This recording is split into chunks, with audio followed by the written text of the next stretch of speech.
Assalamualaikum warahmatullahi wabarakatuh, Bapak Ibu. Waalaikumsalam. Waalaikumsalam warahmatullahi wabarakatuh. Terima kasih sudah memenuhi undangan saya. Sebelum kita mulai, mungkin kita berdoa dulu ya. Siapa yang bisa memimpin? Pak Yakman atau Pak Anwar? Pak Anwarnya mana hilang? Pak Yakman aja, Pak Yakman aja, Pak Yakman.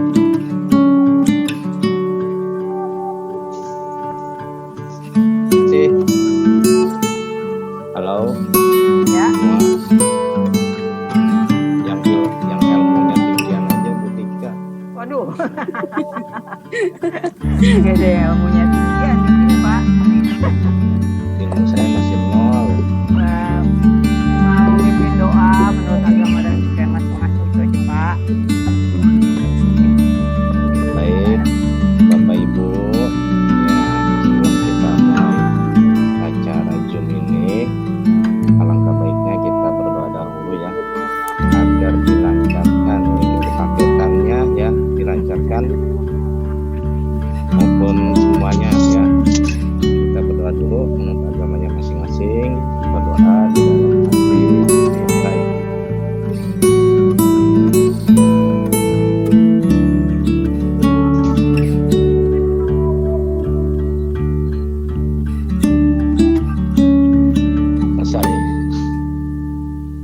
Selesai Bu Tika. Terima kasih Pak Yakman. Sama-sama. Oke, sebelum kita mulai materi ya, kayaknya saya pengen ini dulu nih, ngasih teka-teki. Waduh, Ngasih teka-teki nih, Bapak Ibu bisa nggak kira-kira? Bentar ya, saya share. Nanti yang bisa saya kasih voucher. Voucher belanja.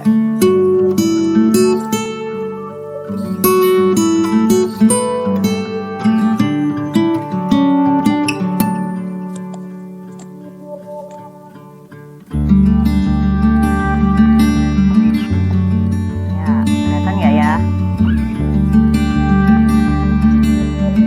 Ayo, siapa yang bisa? Siapakah yang bisa? Jawabannya apakah? Jawabannya aku sayang ayah. Ya. Aku sayang ayah.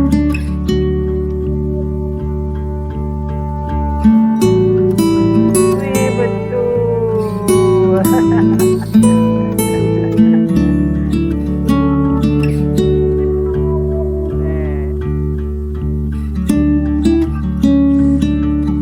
Lanjut, yang ini.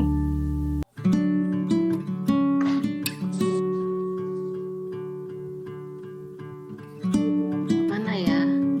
Hitung persentase. Wih, nih.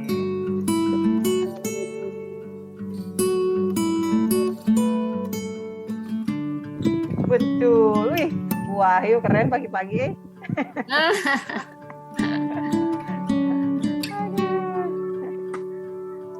Ini satu lagi. Bu Tika, Yes. Bu Tika, mohon izin. Siapa itu? Aku kalau videonya dimatiin Bu Hera. Boleh.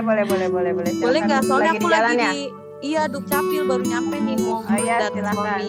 Ya, Ya, yuk. Ini apa yo? Apa ya?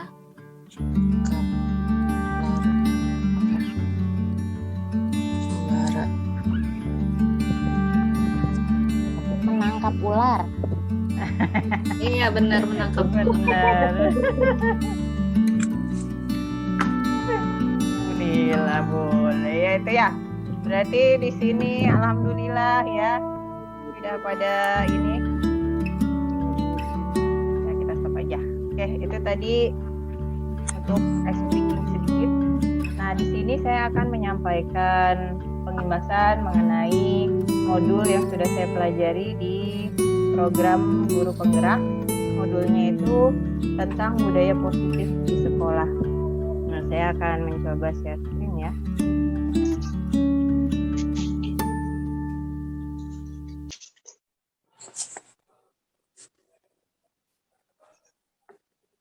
Bentar. Belum dibuka.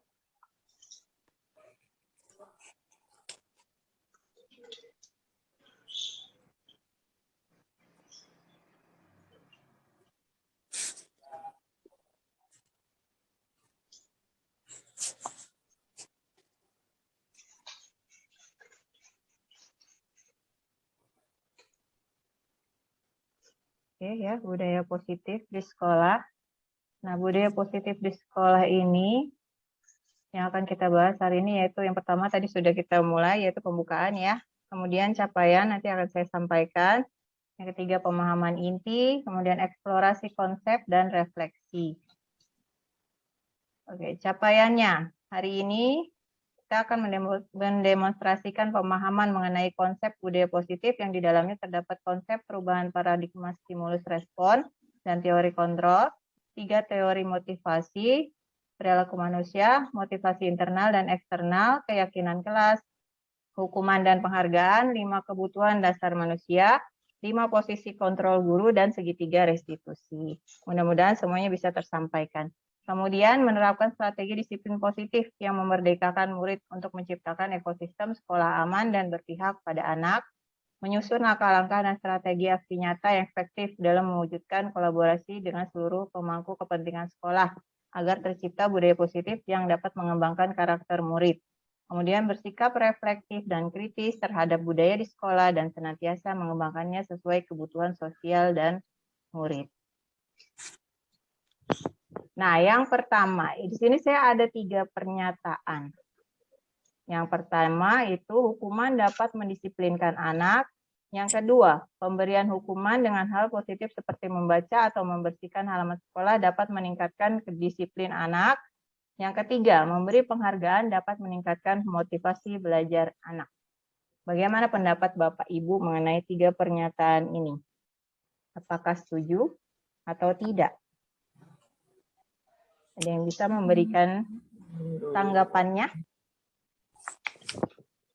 Apakah benar hukuman dapat mendisiplinkan anak?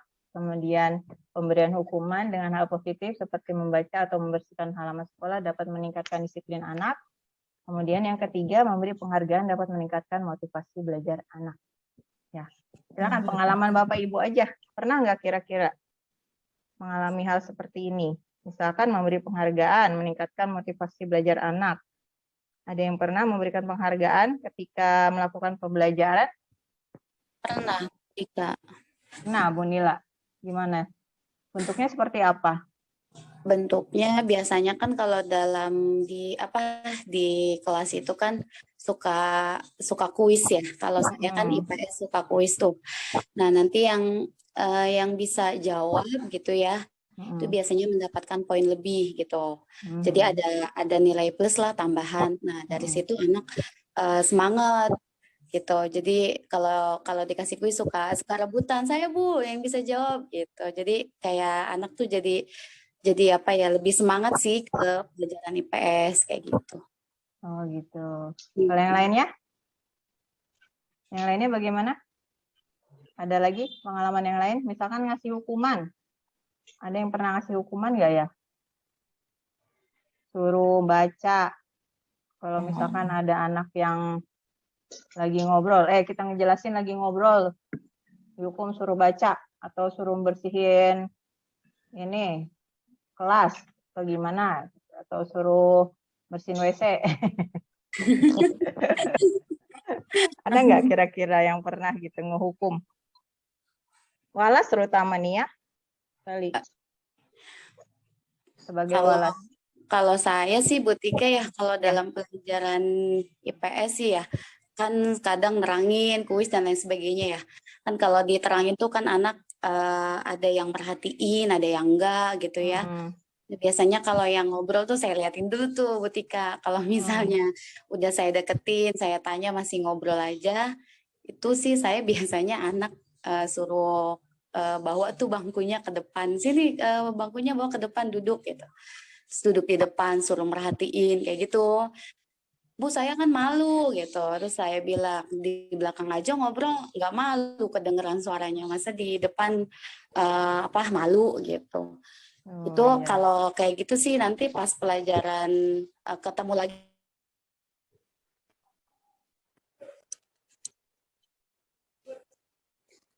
Ini sayanya yang macet atau Bu Nila yang macet?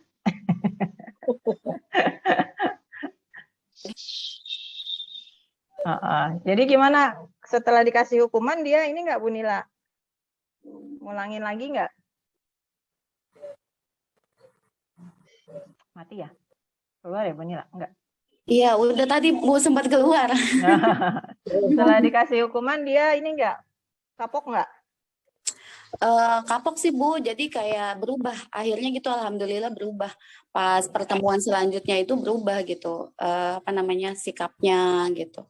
Cuman nggak menggunakan kekerasan ya Bu gitu. Ya. Mm-mm. Ya ini ya. Jadi di sini nanti yang akan kita bahas juga akan ada mengenai hukuman dan penghargaan di sini. Nah, terima kasih pada Bu Nila ya. Kita lanjut. Nah, ini adalah topik yang akan kita bahas. Yang pertama, disiplin positif dan nilai kebajikan universal. Yang kedua, teori motivasi, hukuman, penghargaan, restitusi. Kemudian yang ketiga, keyakinan kelas. Yang keempat, kebutuhan dasar manusia dan dunia berkualitas. Yang kelima, restitusi 5, posisi kontrol guru. Kemudian yang keenam, restitusi, segitiga restitusi.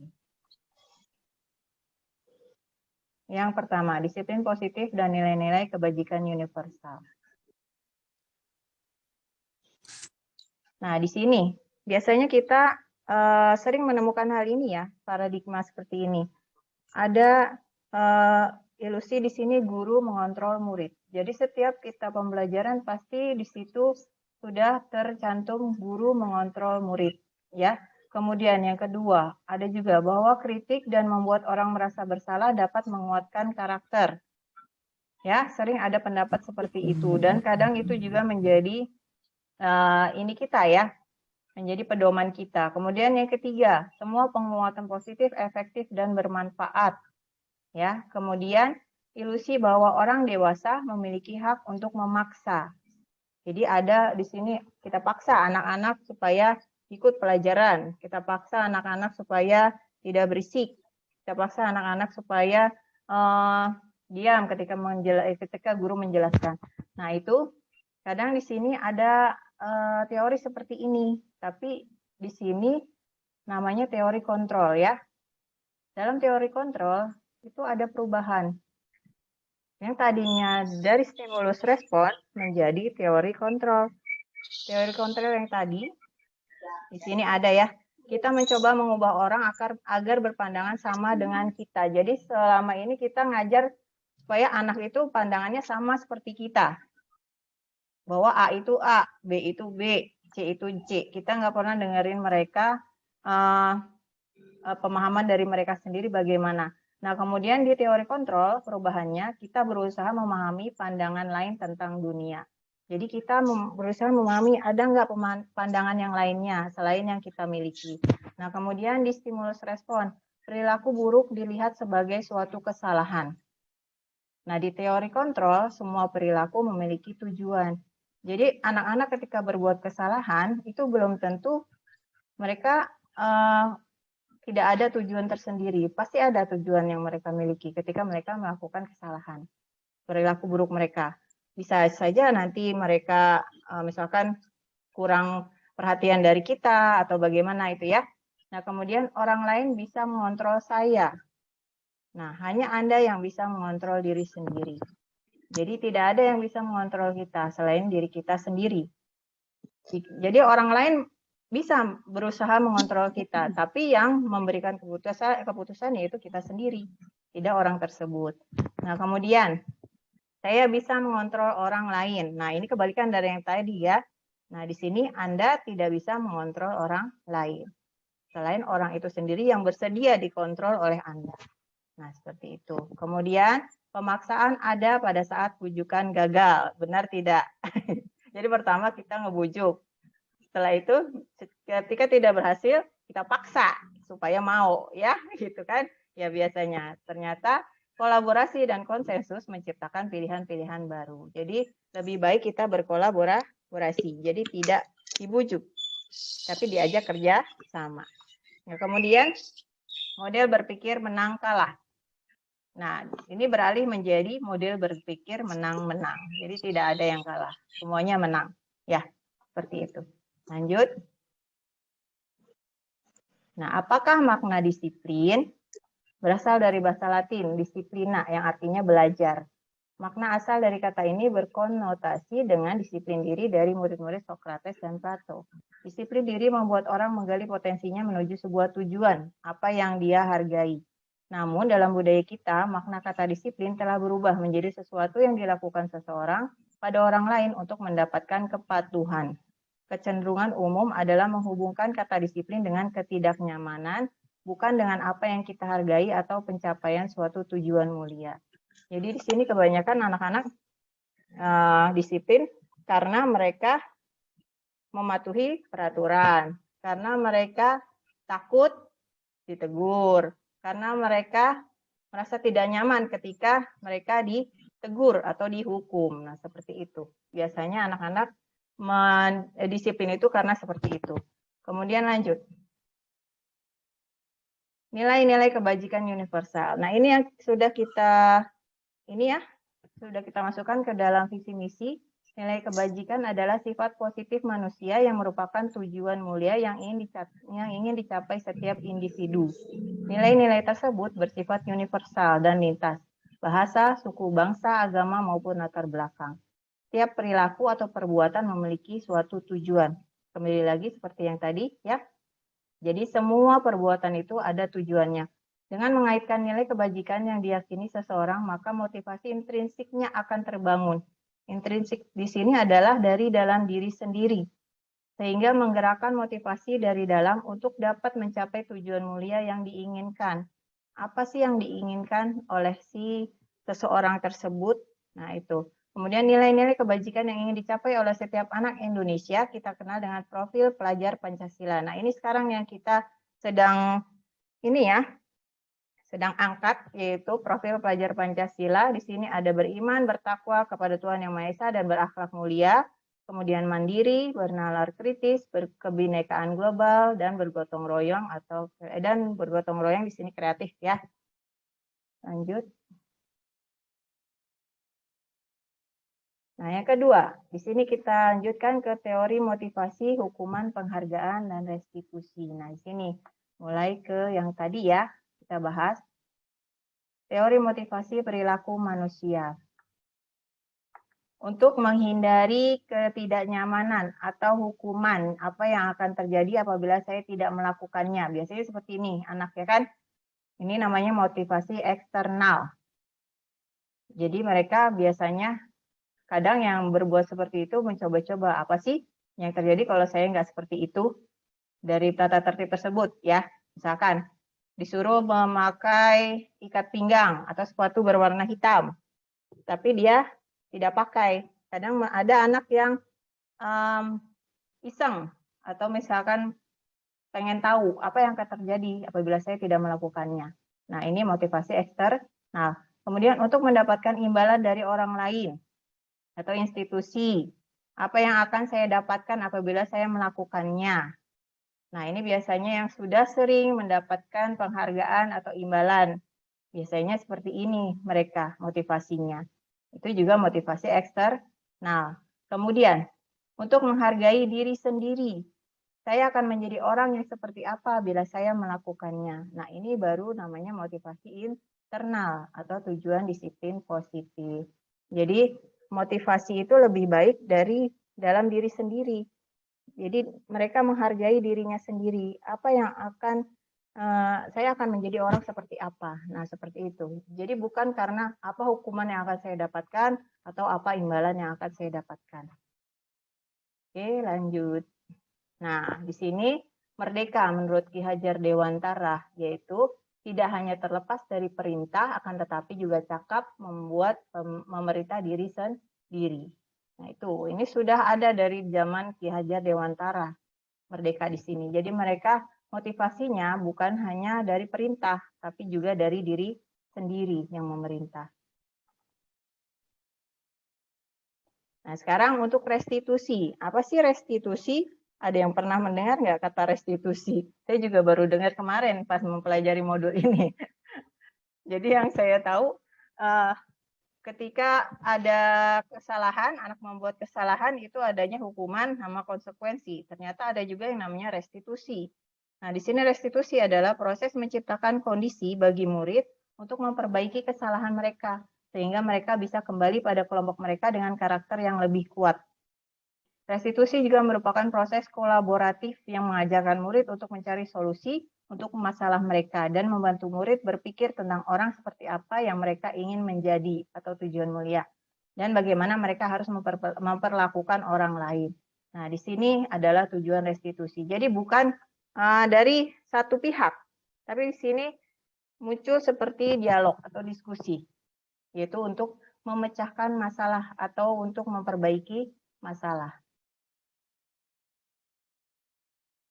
Ini 9 ciri-ciri restitusi, bukan untuk menebus kesalahan, namun untuk belajar dari kesalahan, yang pertama. Kemudian yang kedua, memperbaiki hubungan. Jadi kebanyakan kita malah menambah, ini ya, menambah apa sih namanya jarak. Kalau misalkan ada anak yang kena hukuman, itu namanya malah kita menambah jarak sama mereka. Nah kemudian tawaran, bukan paksaan. Nah, kalau hukuman kan paksaan ya, harus.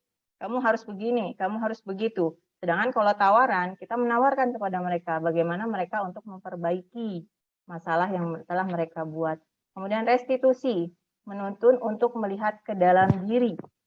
Apa sih yang mereka inginkan? Apa sih tujuan mereka melakukan hal tersebut? Nah, itu ciri-ciri dari restitusi. Kemudian restitusi mencari kebutuhan dasar yang mendasari tindakan. Tadi ya, sama ya. Jadi apa tujuan dari mereka? Nanti ada akan penjelasan mengenai kebutuhan dasar yang 5 kebutuhan dasar yang dimiliki oleh murid atau oleh seseorang. Kemudian restitusi diri adalah cara yang paling baik. Restitusi fokus pada karakter bukan tindakan. Jadi di sini nanti akan membentuk karakter anak.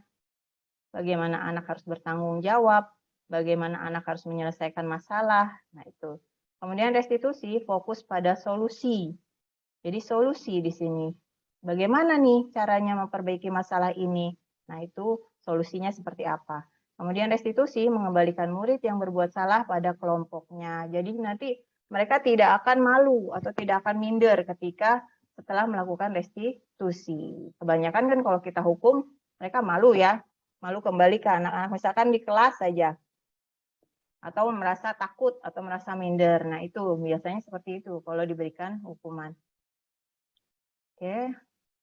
Kemudian sekarang, nah di sini keyakinan kelas.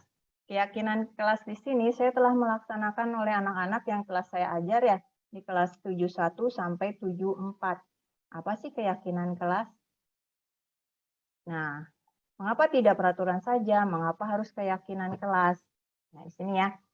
Sini mengapa kita memiliki peraturan harus menggunakan helm bila mengendarai kendaraan roda 2? Mengapa kita memiliki peraturan 3M menggunakan masker, mencuci tangan, menjaga jarak 1,5 meter? Mengapa kita memiliki peraturan harus datang tepat waktu pada saat mengikuti pelatihan? Nah, ini untuk mendukung motivasi intrinsik kembali ke nilai-nilai atau keyakinan-keyakinan lebih menggerakkan seseorang dibanding mengikuti serangkaian peraturan-peraturan. Jadi di sini kenapa harus mengikuti peraturan? Kenapa nggak dari diri kita sendiri aja, gitu kan ya? Kenapa harus menggunakan helm? Kenapa harus mengikuti peraturan harus menggunakan helm? Kenapa nggak kita sendiri memiliki keyakinan, wah saya harus gunain helm nih, supaya saya bagaimana gitu. Kemudian, wah saya harus mematuhi 3M nih, supaya seperti apa, begitu kan ya? Jadi tidak usah mengikuti peraturan, tapi berdasarkan keyakinan kita sendiri. Lanjut. Nah, ini yang sudah saya buat. Nah, ini kebetulan anak yang buat kemarin ya. Saya coba, mereka tadinya pakai Mentimeter. Mentimeter, mereka mengajukan pendapat. Mereka pengennya seperti apa, bersikap di kelas, kemudian temannya seperti apa. Jadi ada 2 pendapat.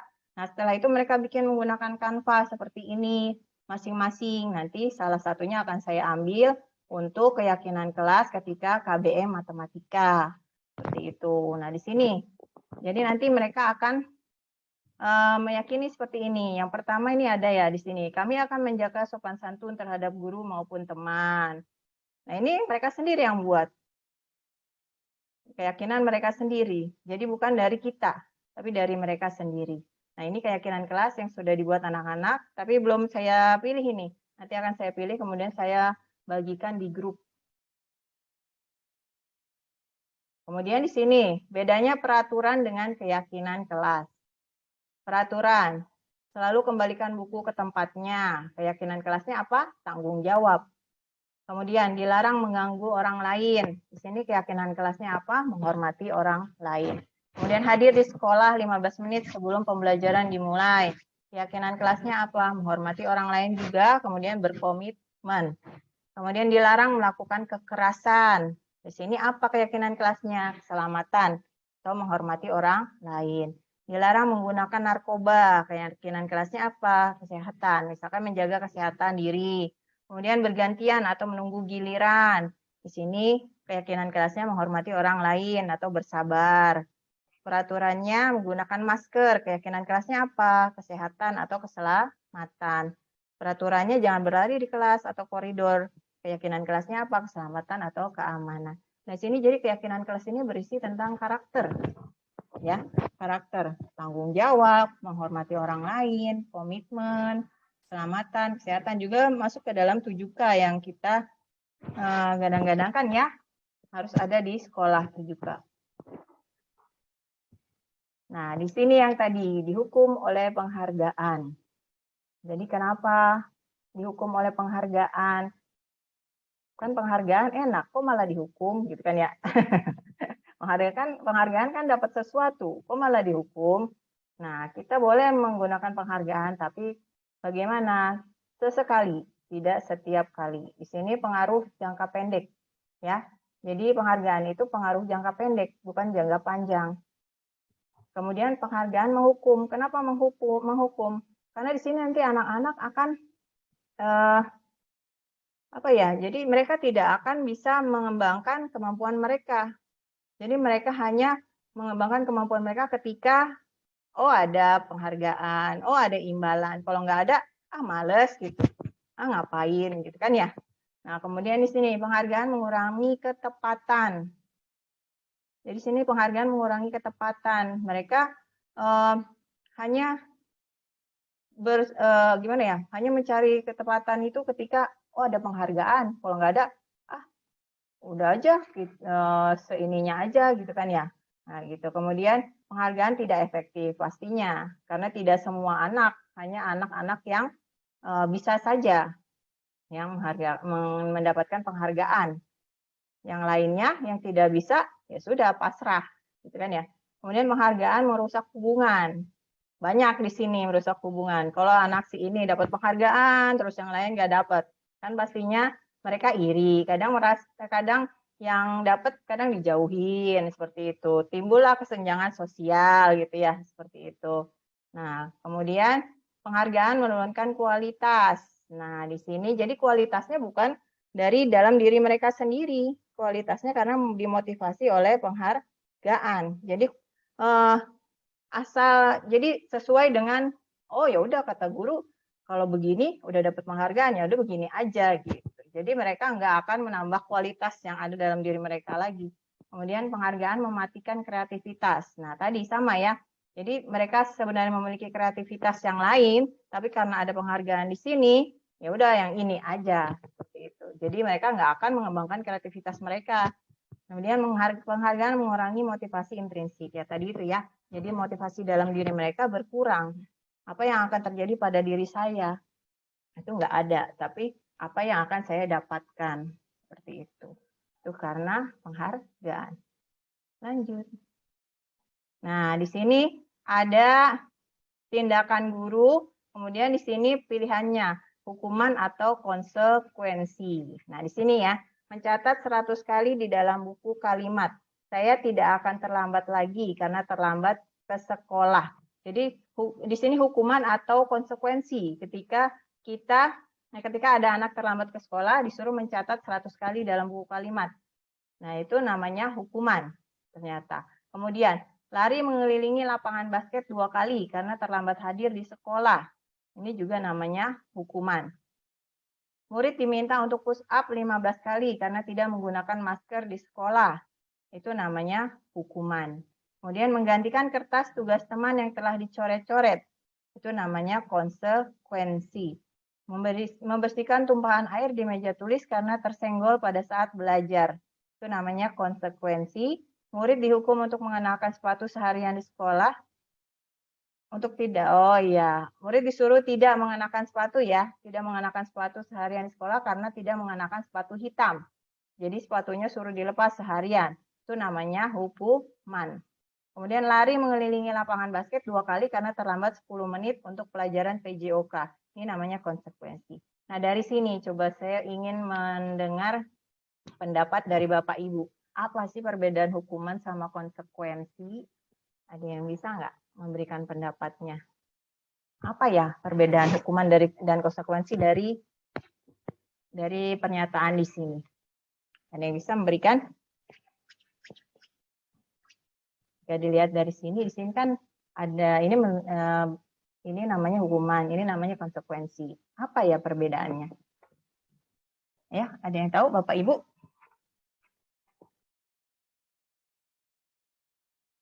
Perbedaan hukuman dan konsekuensi, adakah yang tahu?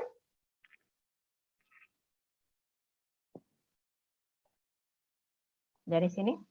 Kalau konsekuensi lebih ke tanggung jawab ya, Bu Tika. Konsekuensi lebih ke tanggung jawab. Kalau hukuman, Bu? Kalau hukuman ya akibat dari pelanggaran yang dia buat. Akibatnya, jadi apa aja, asalkan anak itu dikasih ini supaya jerak gitu ya. Itu namanya hukuman ya? Iya. Nah, jadi konsekuensi kan lebih ke apa? Melatih tanggung jawab. Iya. Konsekuensi melatih Kalau tanggung menurut jawab. Ya, kalau hukuman lebih ke akibat. Oke. Makasih Bu Wahyu. Yang lain? Ya. Yang lain adakah yang ingin berpendapat? Perbedaan hukuman dengan konsekuensi?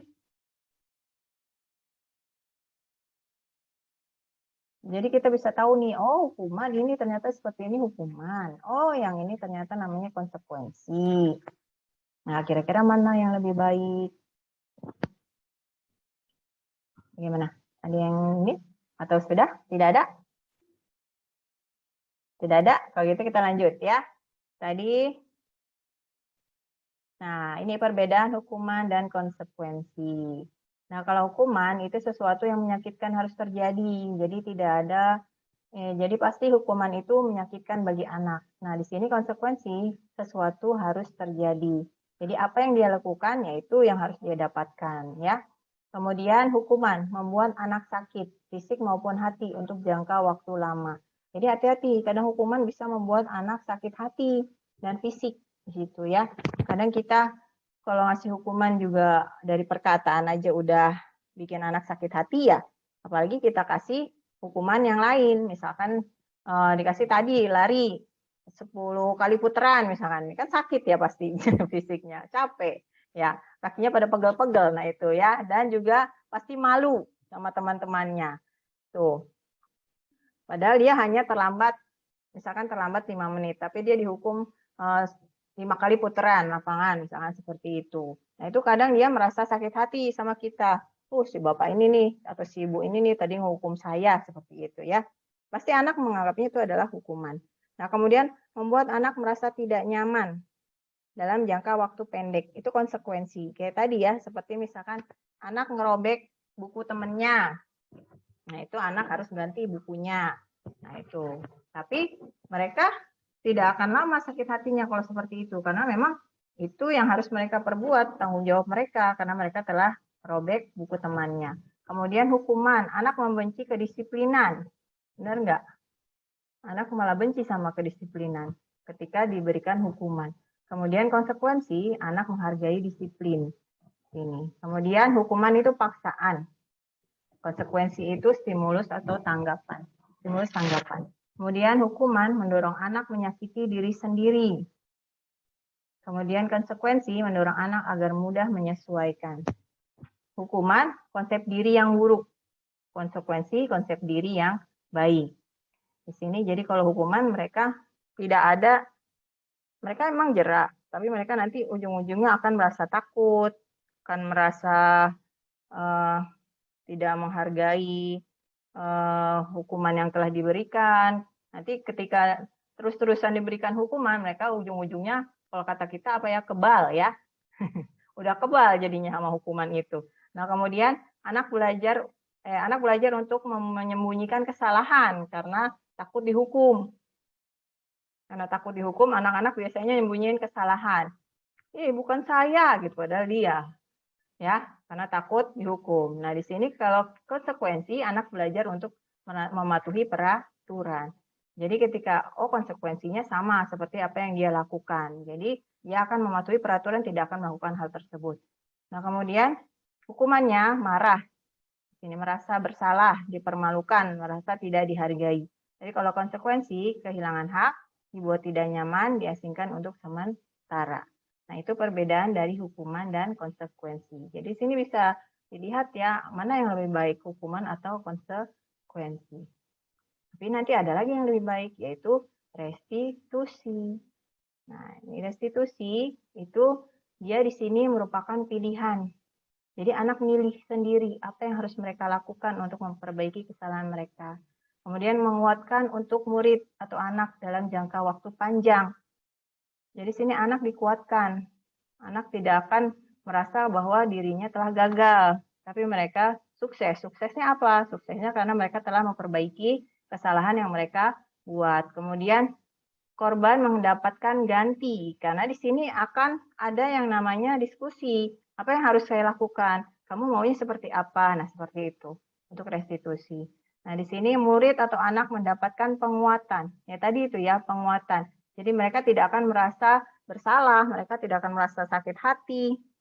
Jadi mereka dikuatkan dengan cara apa? Yaitu memperbaiki kesalahan, merasa bertanggung jawab, nah seperti itu. Kemudian murid belajar bertanggung jawab untuk perilakunya. Sudah pasti karena mereka diberikan pilihan. Kamu maunya seperti apa untuk menyelesaikan masalah ini? Jadi mereka belajar untuk bertanggung jawab, bukannya kita paksa untuk bertanggung jawab. Kemudian fokus pada pemecahan masalah dalam jangka waktu panjang. Nah, jadi sini mencari solusi atau pemecahan masalah, ya, bukan diberikan hukuman. Kemudian apa yang kamu yakini? Apa yang bisa kamu lakukan untuk memperbaiki masalah ini? Nah, ini restitusi, perbedaannya di sini. Jadi, apa yang kamu yakini? Apa yang bisa kamu lakukan untuk memperbaiki masalah ini? Jadi bukan kita yang memberikan, tapi mereka yang memikirkan sendiri dan memutuskan sendiri apa yang harus mereka lakukan. Nah, sini murid atau anak menghormati dirinya dan orang lain. Nah, dari situ mereka akan menghormati diri sendiri dan orang lain ketika dia telah melakukan restitusi. Nah, ini tadi yang kebutuhan dasar manusia. Biasanya anak-anak itu kadang melakukan perbuatan sesuatu karena kebutuhan dasarnya tidak dipenuhi. Apa sih kebutuhan dasarnya? Nah, ini yang pertama, kasih sayang dan rasa diterima. Kadang anak merasa tidak dikasihi atau tidak diterima, makanya dia berbuat sesuatu yang buruk. Kemudian yang kedua yaitu penguasaan. Penguasaan, jadi apa yang mereka bisa lakukan, tapi tidak dihargai atau tidak diberikan kesempatan. Nah, itu kadang mereka melakukan sesuatu yang buruk. Kemudian kesenangan. Kesenangan di sini adalah apa minat mereka, apa yang ingin mereka lakukan. Kesenangan mereka apa? Nah, ini tidak dipenuhi, makanya mereka melakukan sesuatu yang buruk. Kebebasan. Bagaimana kebiasaan mereka? Mereka ingin kebebasan mengemukakan pendapat, ingin kebebasan untuk belajar. Nah, tapi tidak dipenuhi. Nah, itu mereka akan berbuat buruk.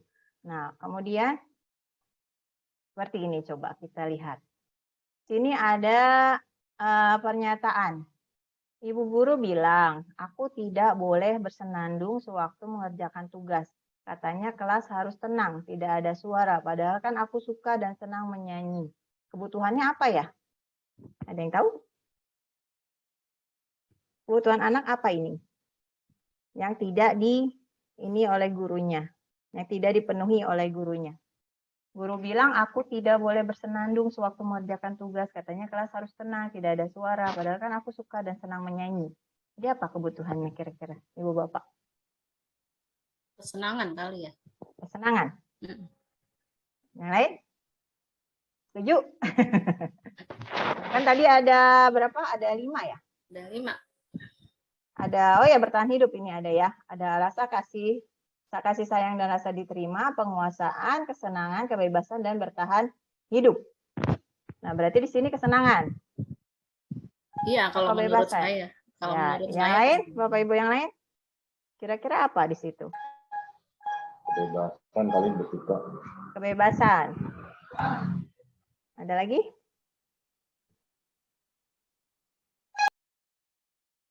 Ya, ini dua jawaban ya, kebebasan dan kesenangan. Oke, sekarang yang kedua.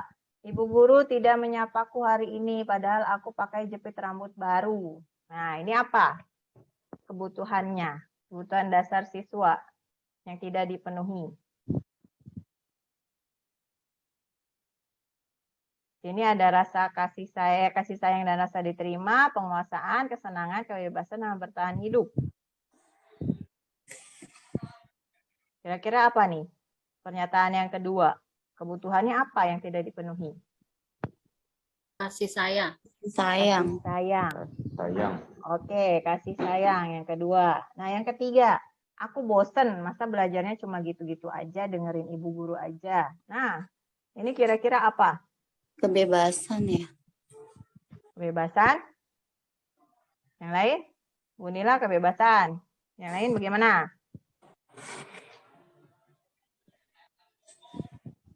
Nah, kebebasan, kesenangan, penguasaan, kasih sayang, rasa diterima, kemudian bertahan hidup. Kesenangan kayaknya. Kesenangan. Kebebasan, kesenangan ya. Yang ketiga. Yang keempat, aku sebel gambarku tidak rapi. Malah ibu guru nunjukin ke teman-temanku di kelas. Ini apa kira-kira? Kebutuhan dasarnya. Apa Bapak Ibu? Apakah kasih sayang dan rasa diterima, atau penguasaan, atau kesenangan, atau kebebasan, atau bertahan hidup? Penguasaan. Penguasaan. Ya, yang lain? Adakah yang lain? Penguasaan, atau kesenangan, atau kebebasan, atau bertahan hidup kali? Apa rasa diterima? Yang tidak ditunjukkan yaitu hanya satu, penguasaan. Oke, kita lanjut.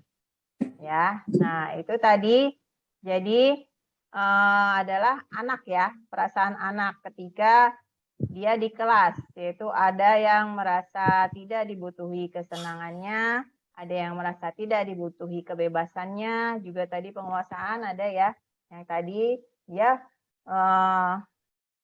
gambarnya jelek, tapi kok malah ditunjukin. Ketika gambarnya bagus mungkin, gurunya malah nggak ngeliat, ya kan? Nah itu biasanya berhubungan dengan kebutuhan penguasaan anak. Nah sekarang ini ada nih, nah ini tentang kepala sekolah ya. Untungnya nggak ada kepala sekolah di sini. Lanjut.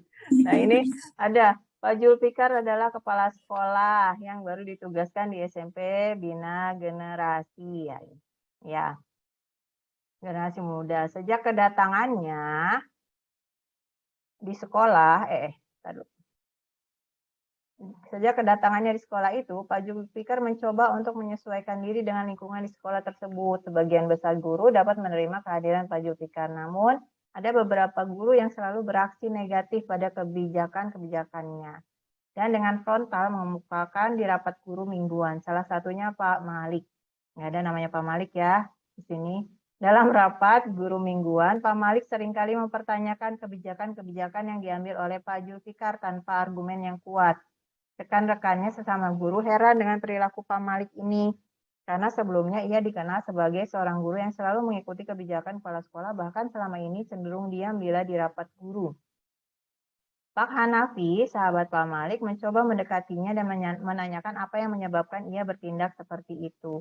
Ada beberapa kemungkinan jawaban yang diberikan Pak Malik. Identifikasi kebutuhan yang ingin dipenuhi oleh Pak Malik, jika responnya seperti di kolom yang akan kita bahas ntar. Bila Anda berada dalam posisi Pak Zulfikar dan mendengar informasi dari Pak Hanafi tentang alasan Pak Malik melakukan hal itu, apa yang akan Anda lakukan pada Pak Malik ya, agar kebutuhannya terpenuhi? Ini Pak Malik, bukan Pak Zulfikar ya. Karena di sini Bapak Ibu sebagai Pak Zulfikar. Apa yang akan Bapak Ibu lakukan untuk memenuhi kebutuhannya Pak Malik? Lanjut. Nah, seperti ini. Ini Pak Malik lagi curhat ya sama Pak Hanafi. Jawabannya seperti ini. Yang pertama, iseng aja sih aku sebenarnya. Aku senang lihat capsek baru itu, kebingungan kalau kutanya-tanya di rapat. Nah, di sini kebutuhannya kesenangan. Apa tindakan Bapak Ibu? Kalau Bapak Ibu sebagai Pak Zulfikar. Kalau ada yang seperti itu, tapi ternyata dia cuma iseng aja. Cuma ngetes lah istilahnya ya, ngetes iseng. Maksudnya cuma supaya senang-senang aja. Bapak Ibu sebagai Pak Zulfikar bagaimana menanggapinya? Ada yang mau berpendapat?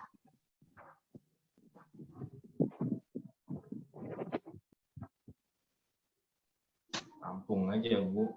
Ya, Pak Yakman? Tampung aja. Tampung aja. Ya awal mula ikutin aja kemauan Pak Malik. Ikutin kemauan Pak Malik. Awal mulanya. Awal mulanya. Ya, Oke, jadi ditampung ya, sama ya seperti Pak Yakman ya. Udah tampung aja gitu, diikutin aja. Didengerin lah ya, didengerin aja. Oke. Nah, sekarang yang kedua. Jawabannya, ya biar dia kenal sama aku dan aku ingin nantinya bisa deket sama dia kali ya, dan kerja bareng sama dia. Kayaknya orangnya baik sih. Ya, jadi ternyata pengen kenal di sini. Nah, ini kebutuhannya adalah cinta dan kasih sayang atau rasa diterima. Nah, tindakan Bapak Ibu seperti apa sebagai Pak Zulfikar? Rangkul dia. Dirangkul. Oke, Bu Artati. Yang lain?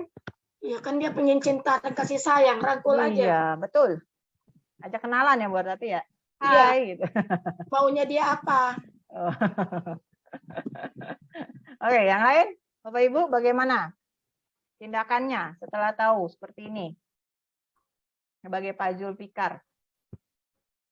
Paling pendekatan aja kali. Pendekatan. Komunikasi. Ajak gitu. ngobrol ya. Ngobrol, komunikasi, sering-sering ngobrol gitu biar dia tahu. Oh iya, karena tadi dia pengen deket ya, pengen deket sama pengen kerja bareng lah gitu ya istilahnya. Nah kemudian yang ketiga nih jawabannya, saya sebenarnya nggak paham beliau bicara apa tadi Pak Zulfikar, makanya saya tanya-tanya aja daripada saya kelihatan tidak paham katanya. Masa aku yang udah guru senior di sini tapi kelihatan nggak paham, malu dong. Nah di sini penguasaan. Nah kalau ada yang seperti ini gimana nih tindakannya Pak Zulfikar? Ternyata dia merasa senior, kalau nggak nanya dia malu, gitu kan ya. Jadi biar nggak kelihatan jeleknya, jadi dia nanya-nanya. Gimana tuh? Sebagai Pak Zulfikar, kalau ada yang seperti ini. Gimana? Jadi dia biar merasa dia kelihatannya wah iya nih, wah nanya-nanya, wah gimana kan ya sama yang lainnya gitu. Ayo, bagaimana Bapak Ibu sebagai Pak Zulfikar? Bagaimana untuk memenuhi kebutuhannya Pak Malik ini, kalau dia merasanya seperti itu?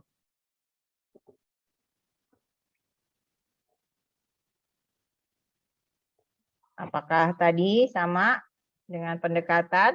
Apakah dengan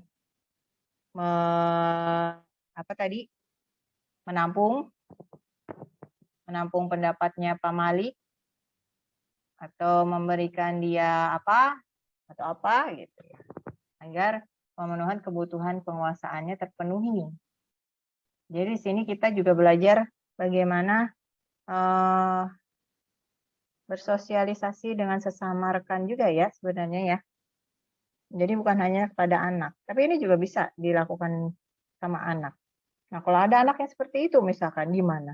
Jangan merasa dia selama ini pinter. Kalau dia nggak nanya, nanti teman-teman yang lain, dia malu sama teman-teman yang lain, kan dia udah terkenal pinter gitu. Kan ada yang seperti itu. Nah, itu gimana menanggapinya?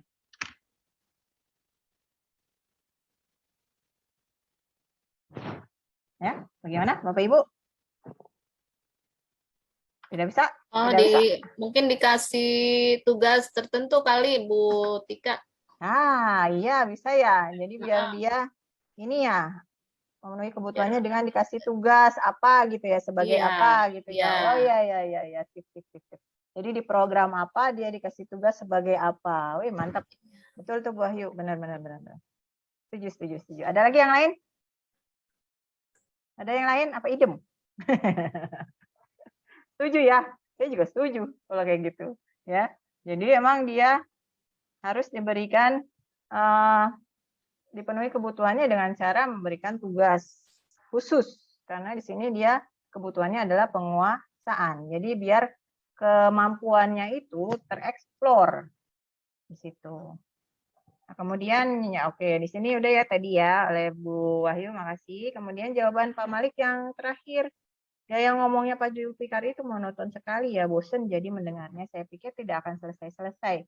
Ngomongnya begitu saja, nggak ada cara lainnya untuk menyampaikan materi dia.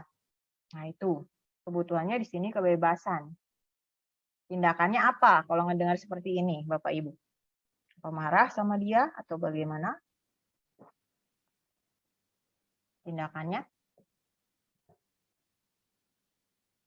Gimana, Bapak Ibu?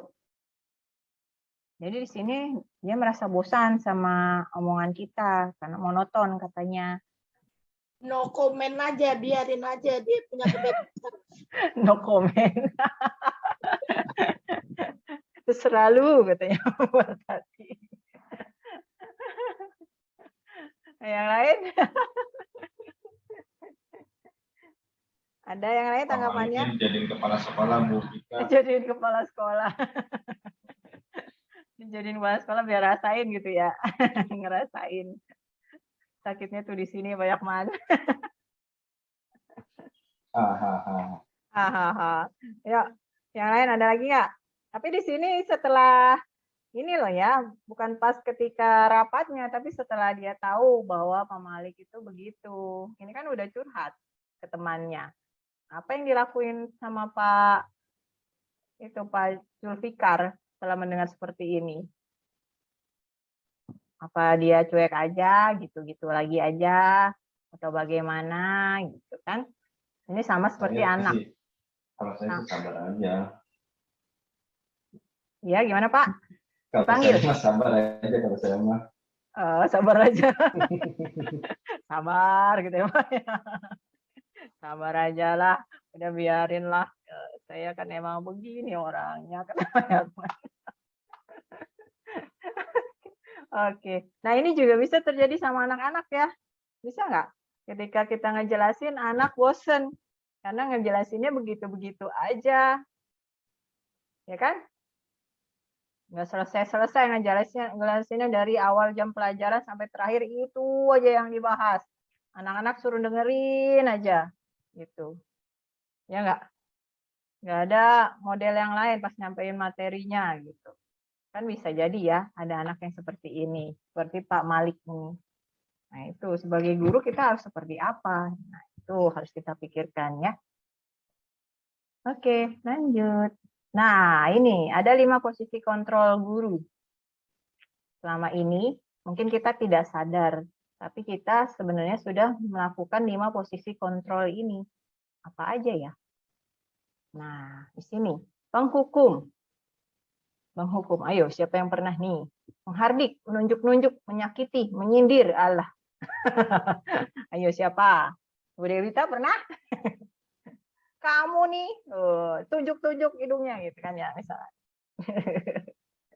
Atau nyindir, oh dasar apa gitu ya, disindir. Kemudian membuat orang merasa bersalah. Nih, misalnya suka ceramah ini ya. Layakman kali yang suka ceramah ya. Seharusnya, gitu misalnya. Bapak kecewa sama kamu. Nah, itu biasanya itu adalah tipe posisi kontrol orang pembuat orang merasa bersalah. Misalnya seperti itu. Seharusnya itu begini loh. Ibu kecewa sama kamu. Kenapa kamu seperti ini? Nah, itu biasanya pembuat orang merasa bersalah. Nah, teman. Nah, kalau teman-teman di sini membuatkan alasan-alasan untuk muridnya. Misalkan nih kayak gini ya. Ayolah, bantuin ibu. Masa kamu nggak mau? Nah, ingat ibu pernah bantu kamu apa gimana? Nah, ini sebagai teman posisinya. Kemudian pemantau. Pemantau di sini menghitung dan mengukur. Biasanya perkataannya apa? Apa peraturannya? Kamu ingat nggak peraturannya? Kamu tahu nggak kamu telah melanggar tata tertib apa? Gitu. Nah, itu biasanya adalah pemantau. Nah, untuk manajer di sini biasanya mengajukan pertanyaan-pertanyaan. Apa yang kita yakini? Apa yang bisa kamu kerjakan untuk menyelesaikan masalah atau untuk memperbaiki masalah? Nah, ini biasanya kita sudah sebenarnya. Ya nggak, Bapak Ibu? Merasa nggak? Selama ini kita sudah seperti ini. Merasa Bu Tika. Iya. Kalau misalkan, awas ya, gitu kan. Pernah ya? Pernah kan? Awas ya, kalau kayak gitu lagi. Betul banget itu Bu Tika. Hah? Betul banget. Apa? Betul Oh, banget. Betul banget ya. Iya Ya, Bu. benar, membentak gitu. Atau misalnya, jadi di sini kadang murid meletakkan guru di luar dunia berkualitas. Jadi dia gurunya ini di luar dunia saya gitu. Karena kita sebagai penghukum. Jadi kita tidak dimasukkan dalam dunianya dia. Ya. Dunia lain berarti Bu. Jadi ada dunia lain kita itu ya. Jadi seperti transparan. Tidak terlihat oleh dia di dunianya. Nah, itu. Nah, kadang juga kalau penghukum di sini anak-anak jadinya memberontak, menyalahkan orang lain, berbohong. Kadang gitu kan ya. Ayo, siapa nih yang ini, nganuin ini gitu kan ya. Kadang anak-anak, ini Bu si ini, bukan saya gitu kan ya, misalkan gitu. Padahal dia. Nah, itu kadang seperti itu kalau anak sering, misalkan kita sebagai penghukum. Anak pasti begitu jawabannya. Nah, kalau misalkan kita sebagai pembuat orang bersalah, anak gimana tanggapannya? Disembunyikan, menyangkal, berbohong, sama ya, jadi ya. Nih, tapi di sini lebih sebagai penghukum dia lebih hasilnya lebih parah. Di sini bisa memberontak si anak ketika dengan penghukum. Nah, kalau teman di sini nanti anak ketergantungan. Jadi ibu harus berbuat apa dulu sama saya, baru saya berbuat apa buat ibu. Itu biasanya kalau kita sebagai teman. Nah, kalau pemantau, nah ini anak menyesuaikan diri bila diawasi. Jadi, ibu gurunya nggak ada. Gurunya ada nih. Ayo jangan ini gitu. Biasanya gitu ya, kalau kita sebagai pemantau. Awas ada Bu ini gitu. Ayo, jangan keluar kelas, ada Bu ini. Nanti kalau ibunya udah pergi, ya ayo kita keluar lagi.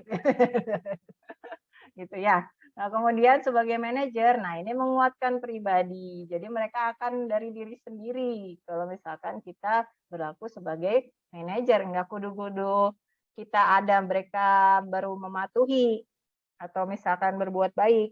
Tapi mereka berbuat baik berdasarkan diri sendiri. Nah, seperti itu. Ini yang lainnya, nah ini untuk perkataan muridnya ya. Kalau penghukum, biarkan saja, nanti juga marah-marah lagi. Nah, ini, hati-hati nih yang suka marah-marah. Anaknya nanti ngomongnya begini ya, biarkan saja, nanti juga marah-marah lagi. Tuh, kalau di kelas kita suka marah-marah, nah ini anak-anak ngomongnya.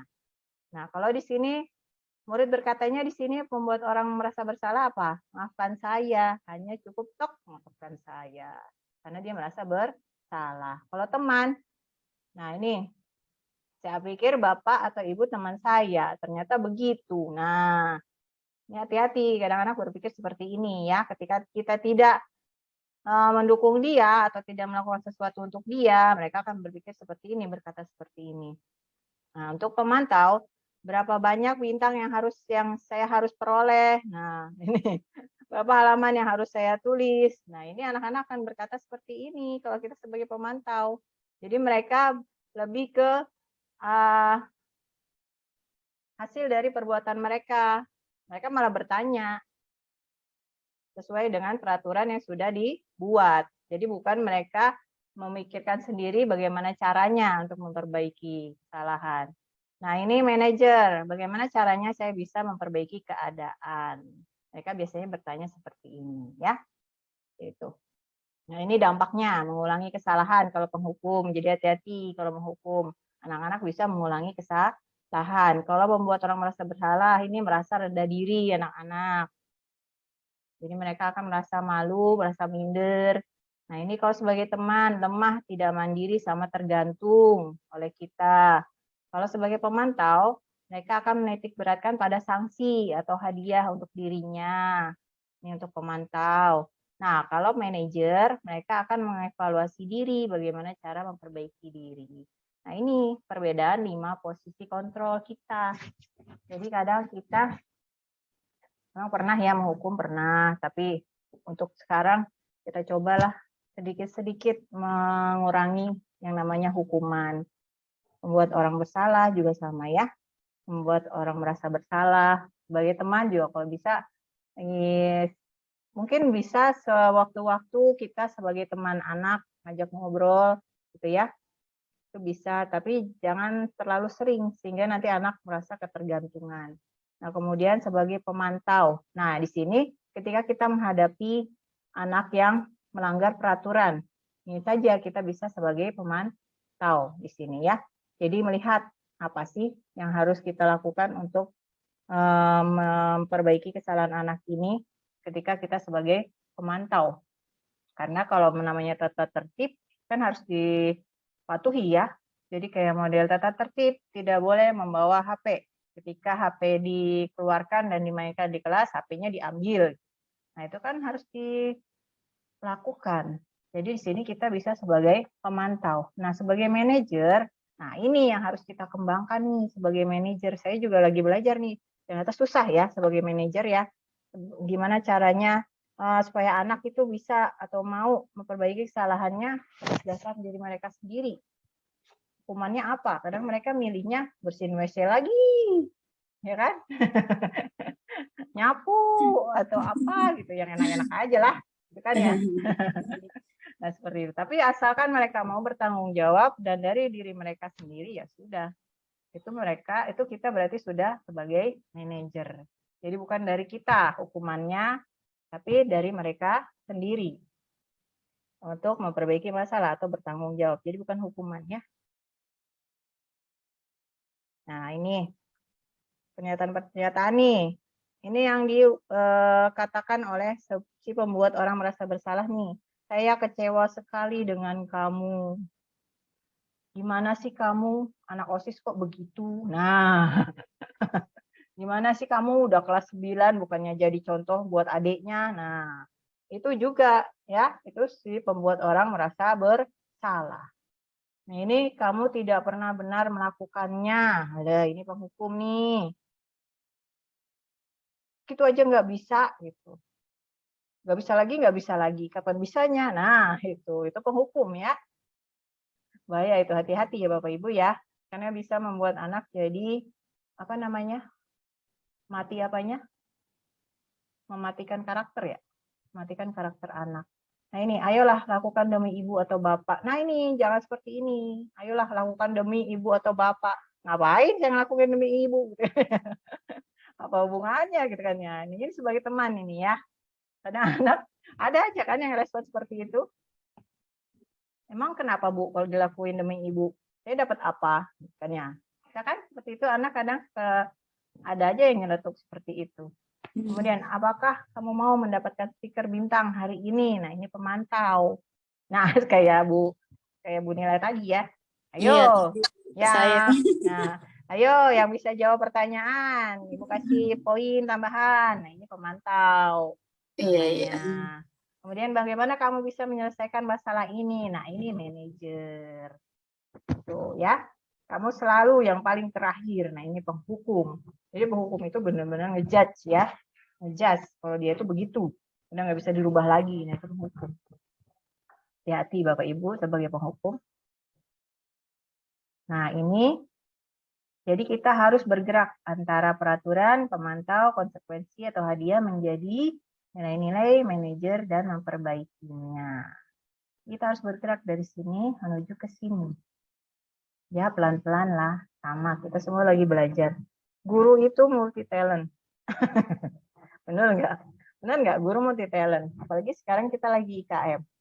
Oh, benar-benar multi talent. Kita harus pembelajaran berdiferensiasi, ya kan? Harus ingin karakter anak, profil pelajar Pancasila, memerdekakan anak. Wih, hebat pokoknya kita mah ya.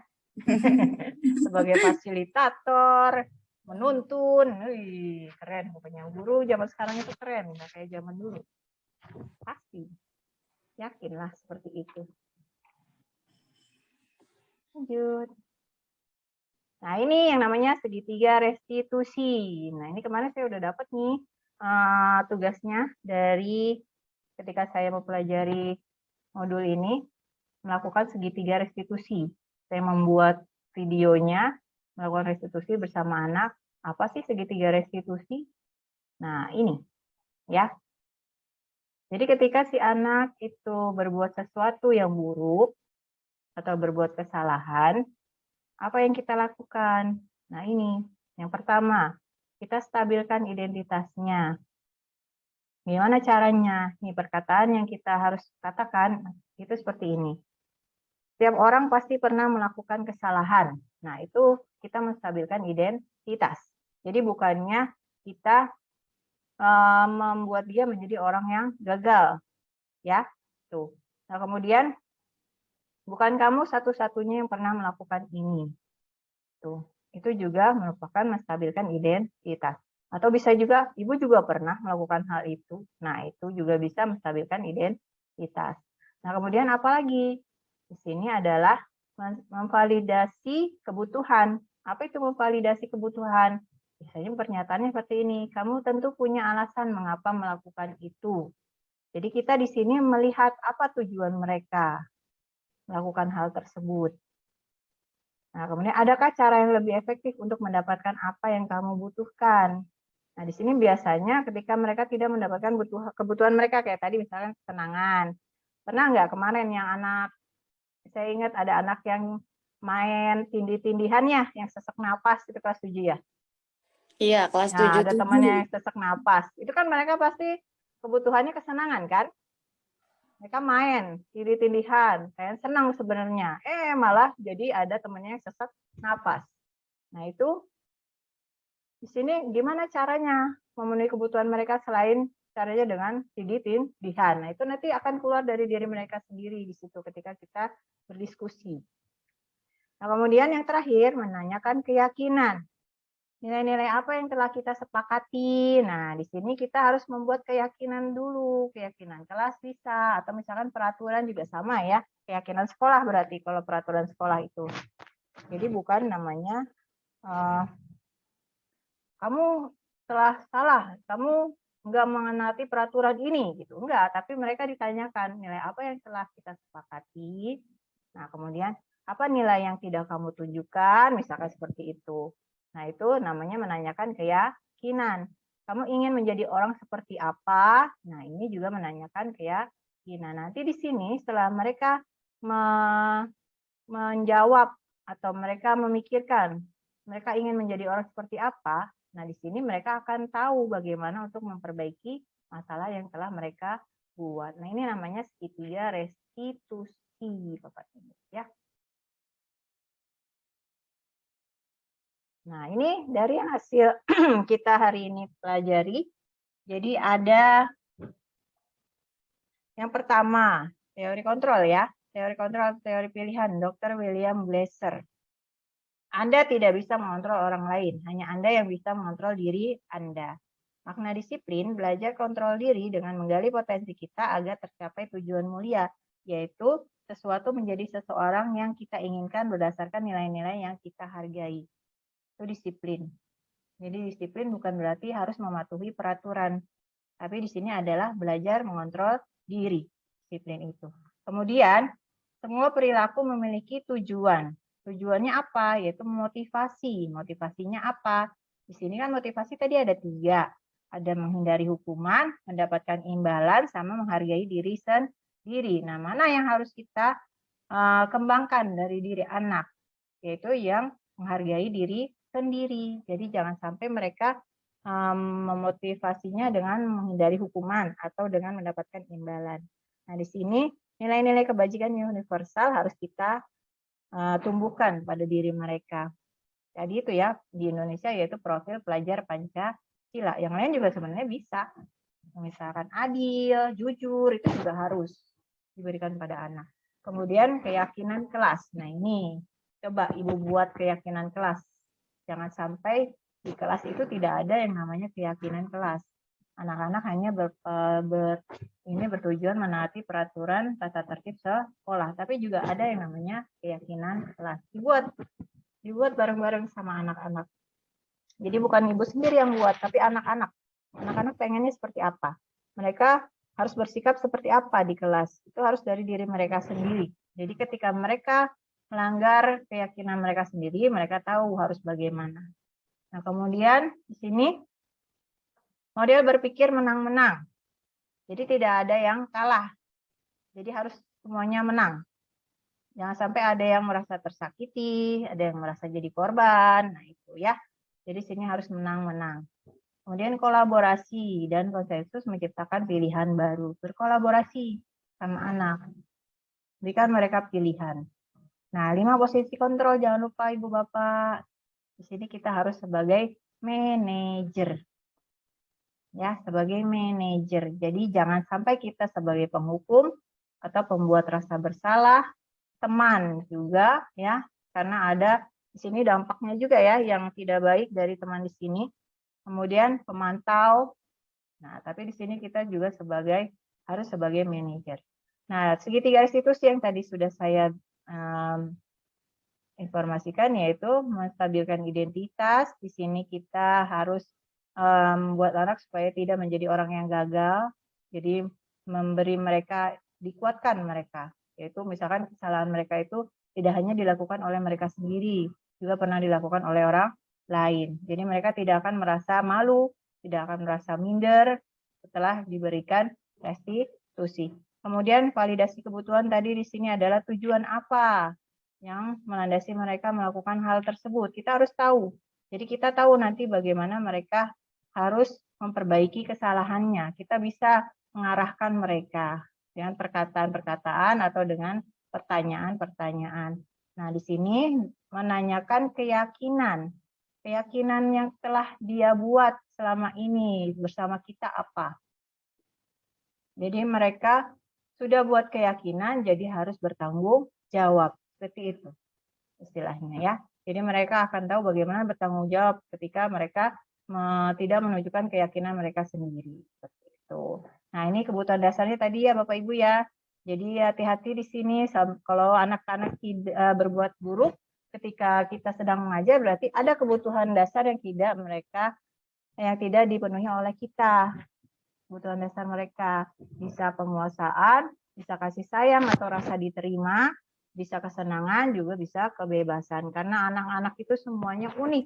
Mereka punya karakter masing-masing, punya kebisaan masing-masing, potensi masing-masing, minat masing-masing. Nah, ini yang sedang kita, ini terutama guru kelas 7 ya.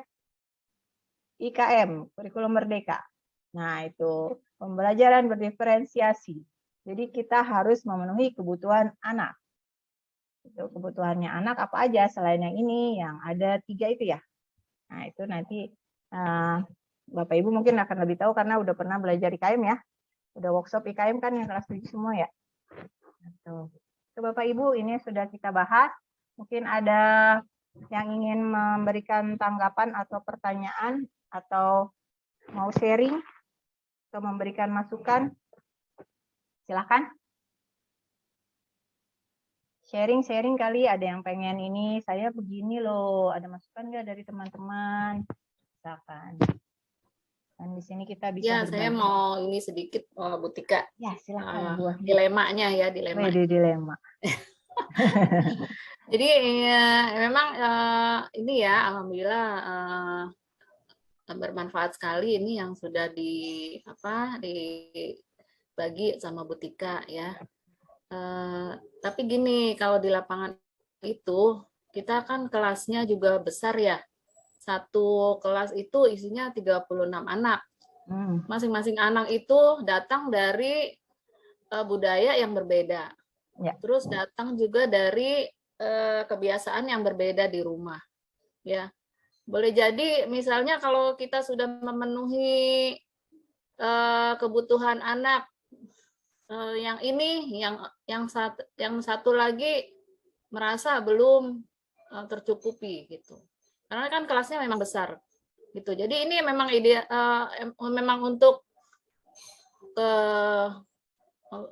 kelas-kelas seperti kita apa memang ini umum gitu Bu Tika? Maksudnya kan kalau yang ideal 20 anak satu kelas tuh.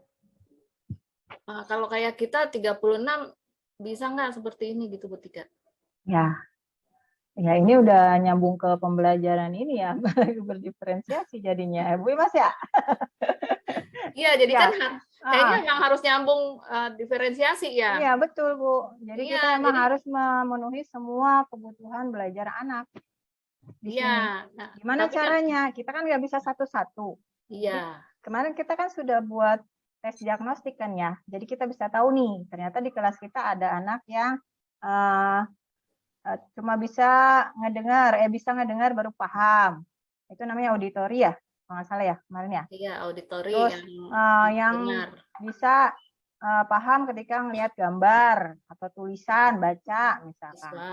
Visual. Ada yang paham ketika melakukan sesuatu misalkan.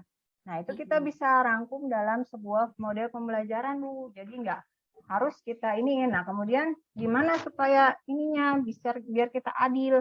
Nah kita juga kan kadang sebelum pembelajaran ngetes anak udah sampai mana nih sebenarnya sebelumnya kemampuannya ya kan?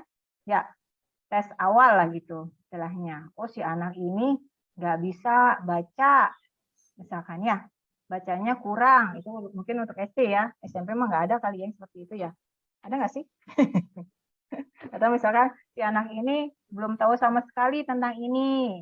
Nah kemudian dasarnya gitu ya, pengetahuan dasarnya. Kayak saya misalkan belajar bilangan ya. Bilangan itu kan ada penyembelahan, pengurangan, perkalian, pembagian. Di SD kan pernah. Di SD pernah. Nah, saya tes tuh awalnya sebelum melakukan. Nah, ternyata ada yang udah bisa banget, ada yang paruh-paruh, ada yang nggak bisa ini, nggak bisa itu, kemudian ada yang nggak bisa sama sekali. Nah, itu bisa kita takar nanti bantuannya, Bu. Ketika pembelajaran. Jadi ketika kita memberikan bahan ajar, itu kita bisa melihat yang tadi. Memberikan materi misalnya yang tadi ya, berarti yang auditori, visual, sama yang kinestetik tadi ya. Nah, ketika kita memberikan tugas, kita bisa melihat yang tadi, kesiapan anak ketika belajar. Kan anak yang tidak bisa sama sekali berarti bantuannya harus lebih dari kita. Atau mungkin dari temannya yang bisa banget, juga bisa kita memanfaatkan ya. Jadi gimana ya? Kita berikan tugas lah gitu, supaya mereka membantu teman-temannya yang lain. Kita seperti itu. Jadi kita sebenarnya kita udah ngelakuin sih sehari-hari seperti itu kan sebenarnya. Jadi kalau misalkan, nah makanya sekarang itu ada refleksi, yaitu untuk memperbaiki model kita. Oh jadi harusnya seperti ini. Gitu. Jadi refleksi kita sebagai guru dan refleksi dengan anak. Gitu. Jadi kita tahu anak pengennya seperti apa. Itu Bu Wahyu. Mungkin ada yang lain, Bapak Ibu, yang ingin mengemukakan selama ini bagaimana cara Bapak Ibu memenuhi kebutuhan. Jadi ya kita mau tidak mau karena anak 36 ya. Ya semuanya juga harus dipenuhi. Nah, terus kan sekarang generasinya strawberry tuh, Bu Tika. Ya. Dia kan rapuh banget tuh. Iya. Iya. Melau ya. Iya. Gampang baper gitu kalau istilahnya. Baper, iya makanya kan agak ini juga ya. Ya. Secara teori memang kita maunya seperti itu, tapi di lapangan memang nggak sepertinya Ya, ya itu harus kerja keras. gara-garanya apa coba Bu Wahyu? Mereka mellow seperti itu atau strawberry seperti itu tadinya? Ya memang begitu, mereka generasi strawberry memang yang lahir tahun 2000-an itu kan memang rapuh. Jadi kalau itu nggak bisa nerima tekanan sedikit aja gitu. Jadi misalnya kalau ditegur sedikit gitu, misalnya ya ditegur sedikit aja, terus mereka kan ibaratnya terus langsung nulis di status gitu Oh ya, iya, iya. seolah-olah ya itu generasi Kayak, strawberry. itu kayaknya nggak yang zaman sekarang aja, zaman dulu juga ada kayak gitu. Kalau dulu sih ya apa ya, maksudnya masih bisa bertahan gitu terhadap tekanan kalau saya baca dari teori ya. Heeh. Ayo Bapak Ibu, ada yang ini nggak? Kira-kira gimana Jadinya tuh memang ngatasin anak kayak gitu? agak ini juga, maksudnya memang kita sih mau ya seperti ini dan berusaha akan seperti ini gitu ya, tapi ya sepertinya ya di lapangan harus kerja keras gitu Bu Tika, Betul, iya. Betul itu Bu. untuk apa mewujudkan seperti ini, karena itu tadi latar belakang anak beda, terus lingkungan mereka dibesarkan juga kan beda, terus mereka lahir tahun 2000-an ya, yang generasi yang memang apa baperan gitu, jadi ya gitulah. Ya, ayo Bapak Ibu yang lain, ada yang mau nanggepin? Yang nanggepin gimana caranya nih supaya anak yang baperan itu udah nggak baper lagi misalkan? Atau apa sih sebenarnya yang menyebabkan mereka baper itu, baperan seperti itu? Ada yang tahu nggak Bapak Ibu? Menghadapinya misalkan seperti apa anak yang baperan? Mungkin ada yang pernah mengalami dan sudah sukses mungkin. Siapa? Ada nggak?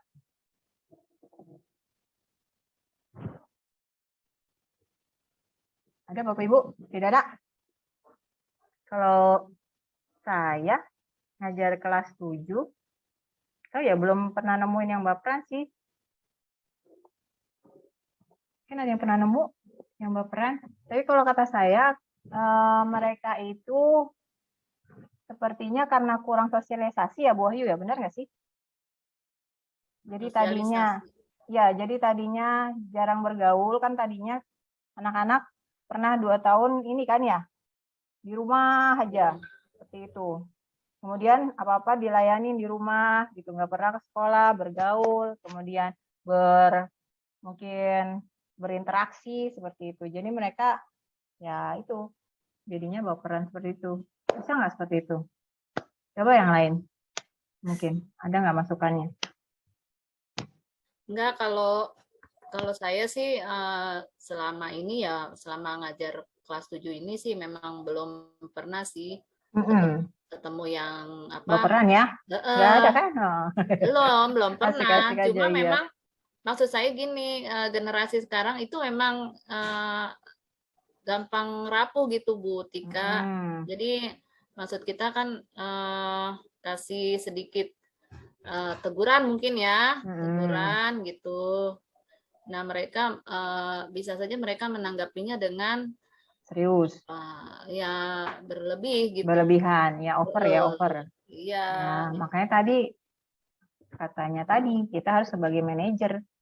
Jadi bukannya ini ya Bu, ngajak ngobrol agar mereka itu lebih kuat, lebih punya karakter, jadi nggak baperan lagi. Bagaimana caranya si anak baperan ini? Ya tadi kita sebagai manajer, caranya bagaimana? Kan nggak semua anak, kalau kata saya sih baperan, ya nggak? Ada paling beberapa aja kan? Ya, Wahyu. Karena saya juga belum nemu sih yang kayak gitu. Iya.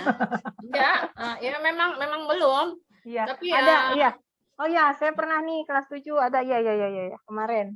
Jadi ya dia pengen nulis di kertas, kok semuanya seperti ini sama saya. Kemudian saya pengen keluar aja dari sekolah ini, saya pengen pindah aja. Nah, seperti itu ya. Nah, itu ada saya satu kemarin nemu. Untungnya temannya ngadu ke saya. Kasih lihat kertasnya. Saya samperin, saya ajak ngobrol. Seperti itu saya coba sebagai manajer bagaimana caranya. Saya motivasi dia, saya arahkan, nah kemudian saya tanya, seperti tadi ya, cara-caranya. Saya coba tuh, saya praktekin. Alhamdulillah, anaknya udah rada ini sekarang, dan nggak mau pindah lagi. Tadinya udah mau pindah itu dia. Kelas 7, ya nggak usah saya sebutin lah ya, siapa. Jadi dia anaknya pinter. Mungkin teman-temannya ngerasa gimana, iri atau bagaimana. Ada kelemahannya dia, yang anak-anak itu jadi sasaran gitu tuh. Jadi sasaran teman-temannya. Nah, itu dia merasa seperti disisihkan atau dikucilkan. Nah, ada seperti itu. Saya ngalamin kemarin, belum lama, ya belum sampai sebulan kayaknya. Seperti itu. Ya, mungkin itulah salah satunya, dan latar belakang keluarganya juga mempengaruhi ternyata. Jadi kita harus sering memotivasi mereka agar motivasi itu bisa muncul dari mereka sendiri. Jadi bukan karena mereka takut atau bagaimana misalnya. Jadi bukan karena teman-temannya atau bagaimana. Seperti itu, Wahyu. Saya pernah itu kemarin. Iya, nemu satu, baru ingat ada. Seperti itu. Tapi itu kalau kata saya bukan baper. Jadi apa ya? Udah putus asa ya? Apa gimana gitu? Ya rapuh gitu ya? Ya rapuh. Benar. Nah, kita juga kalau sebagai guru teman-teman kita kayak gitu juga nggak sih? Ayo, kalau misalkan ada guru teman-temannya pada ngelecehin apa gimana sih namanya, ngecein ya? Apa sih? Pokoknya gitu, kamu mah begini terus, kamu begitu terus atau gimana gitu kan ya? Itu lama-lama juga kan kita jadi nggak betah atau merasa tidak nyaman kan? Sama sebenarnya anak itu juga ngerasain seperti itu. Jadi ya pendekatan aja lah ke anak-anak yang seperti itu.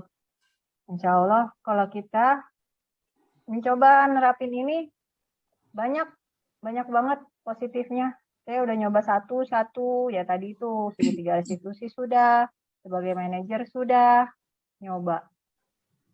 Ya, kemudian yang kayak memenuhi kebutuhan dasarnya sudah saya coba, walaupun mungkin nggak semuanya ya. Iya. Saya iniin, ya itu tadi sedikit lah. Karena kan kita banyak ya kelasnya, ya, betul. 36. Jadi betul, mungkin Dan walaupun sudah berusaha, tapi mungkin ada juga sih anak yang belum merasa terpenuhi gitu. Iya, dan nggak cuma kita doang kan yang ngajar di kelas itu. Gurunya bermacam-macam. Jadi bisa jadi udah kita dipenuhi, di guru yang lain nggak dipenuhi misalkan. Bisa jadi kan, akhirnya ya mental lagi seperti itu. Nah makanya ini saya coba ngimbas, mudah-mudahan sih kita semua bisa mempraktekkan, walaupun nggak langsung semuanya ya, semuanya juga pasti ada tahapannya, ada prosesnya. Itu Bu Wahyu.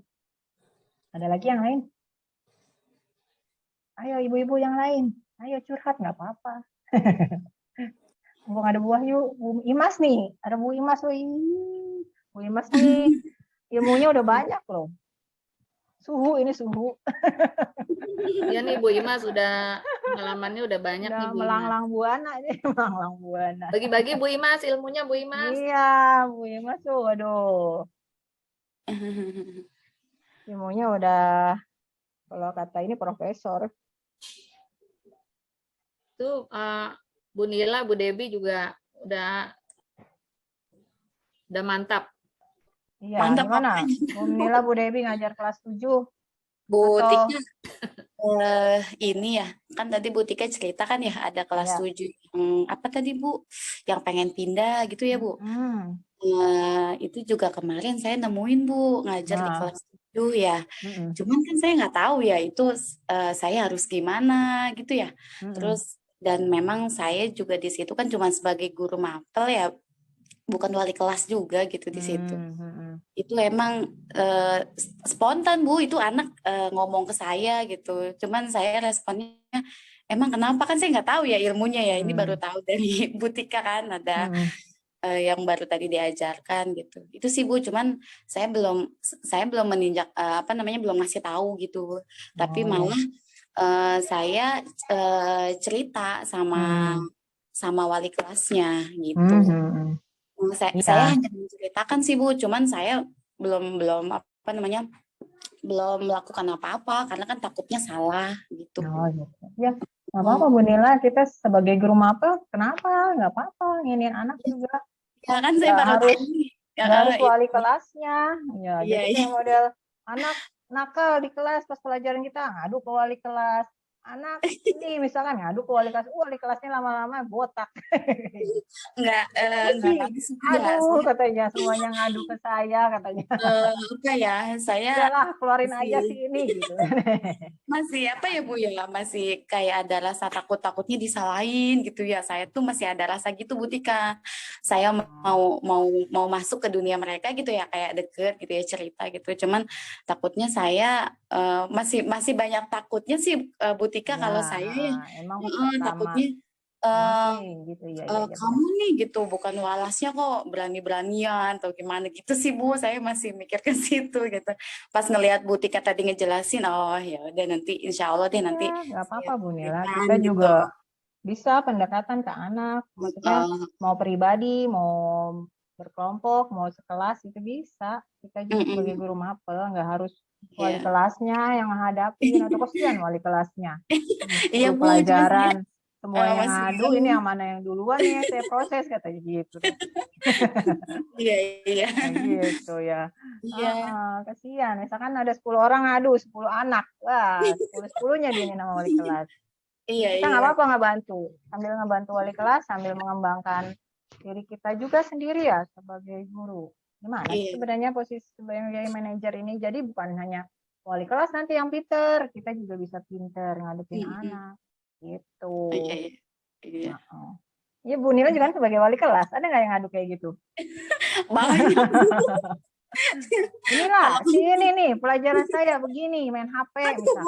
Nah, banyak Bu, Bartati banyak. misalkan. Bunila, si ini nih, di pelajaran Enggak, saya, ngobrol aja kata berarti nggak ngajak Bartati. kelas 8. Oh enggak ya, Enggak, berarti ngajar kelas 8. kelas Ya, 9 kelas 9 banyak. doang ya Bartati ya? Iya, kalau kelas 9 mungkin udah ini ya. Ada nggak sih masalah di kelas 9? Banyak juga sih sebenarnya Bartati ya. Lagi masa-masa Iya, ini ya, pemenuhan kebutuhan kasih sayang kayaknya kelas 9 mah ya. Kasih sayang dan rasa diterima kayaknya kalau kelas 9 itu. Kalau saya lihat. Itu. Ya, Bapak Ibu ada lagi yang ingin disampaikan? Tidak ada? Kalau tidak ada, saya cukupkan sekian kali ya. Kita sudahi saja pembahasannya kali ini. Terima kasih kepada Bapak Ibu atas semua masukannya, pertanyaannya, atau misalkan sharingnya ya. Nah, ini saya juga bukan berarti di sini saya hebat atau saya sudah melakukan semua ini, tidak. Tapi saya juga ingin mentransfer kepada Bapak Ibu agar kita sama-sama melakukan hal ini. Agar Bapak Ibu juga bisa melakukan hal ini. Jadi bukan hanya saya yang tahu, saya tidak ingin semuanya tahu, tapi saya ingin berbagi kepada Bapak Ibu semua. Jadi kita sama-sama melakukan pembelajaran yang berpihak pada anak. Ya. Jadi kita sama-sama mengembangkan karakter dan potensi anak. Bagaimana kita berkolaborasi untuk memenuhi kebutuhan anak murid kita. Semoga kita berhasil dan pendidikan di sekolah kita, di negara kita juga semakin maju. Ya, terima kasih. Saya cukupkan sekian. Nah, kita foto bareng dulu kali ya. Sebentar, saya stop share dulu.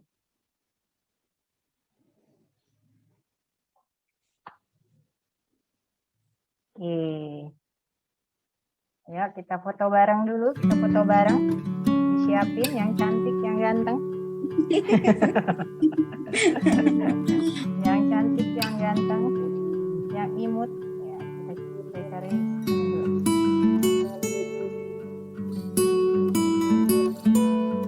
Ya. berapa kali nih fotonya? 5 kali. Kebanyakan. Pakai gaya bebas nggak, Bu Tika? Pakai dong. Pertama gaya ini dulu, gaya sopan dulu, gaya sopan dulu. Gaya formal. Nah, gaya formal, gaya sopan dulu ya. Ya. 1, 2, 3. Oke, ya.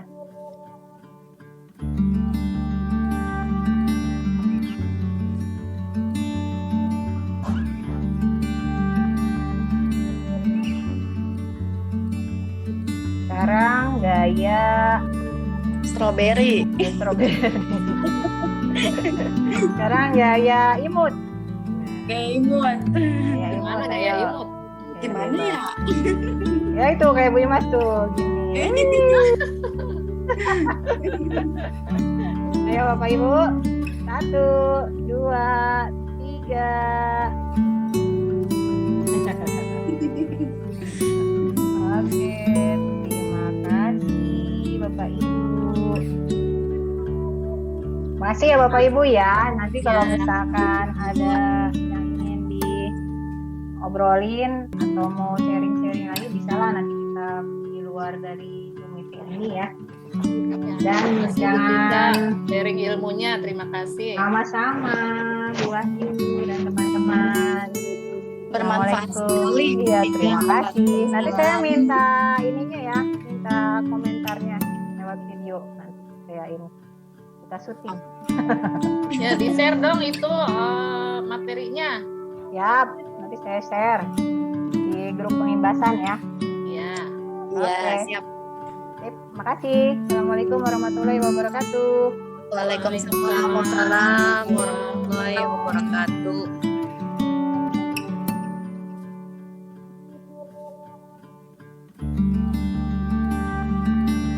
Assalamualaikum warahmatullahi wabarakatuh. Perkenalkan, nama saya Anwar Mubarok. Tadi saya sudah mengikuti ada Zoom bersama Bu Tika, seminar mengenai materi budaya positif. Alhamdulillah sangat bermanfaat sekali bagi saya. Mudah-mudahan nanti saya bisa menerapkannya di kelas yang saya ajar.